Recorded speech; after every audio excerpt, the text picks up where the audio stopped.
Welcome back. We're recapping some of this week's biggest stories. Joining me here today, Talking Points with Charlie James from 1250 WTMA. Charlie, a big talking points. What's going on at Capitol Hill? I mean, they said they weren't going to postpone it yesterday, but then they did. And now we're going to have it today. In fact, a few minutes ago, the House has passed one hurdle, and now it will go on to debate, and we will find out what will happen with this health care bill. Health care. Of course, the Ryan care, as they call it. President Trump said last night in a closed meeting that if you don't pass this bill, then we're going back to Obamacare, and I'm walking away from it. Negotiations are done. I'm done. We're going to move on to other things. However, if you read The Art of the Deal by Donald Trump, you will find out that one of the things that he always says, he's got to know when to walk away.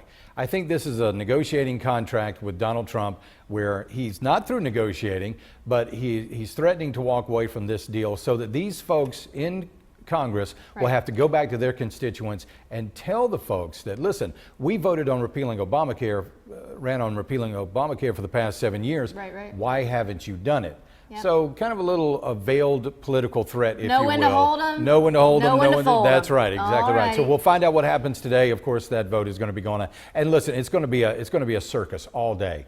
On the House floor. So lots of debates going on with that. Well, and we have our own drama here at home with South Carolina Ports Authority. And explain to us a little bit, because people might not understand really how the Ports Authority does stuff. Will you explain to us? 2 seats came open on the Ports Authority board, and Governor Henry McMaster had appointed 2 gentlemen to fill these seats. However, since this ethics investigation is going on in Columbia with David Pasco and Richard Quinn and Quinn and Associates, and the fact that the Ports Authority had hired Quinn and Associates as consultants, lawmakers here in South Carolina, including Larry Groom, said, hold on, let's put the brakes on appointing anybody to the board until we can get more information and make sure everything is above board with the Quinns. The Quinns are constantly being named in this ethics investigation. Of course, we know John Corson was just indicted, and everything is pointing towards the Quinns. Governor McMaster,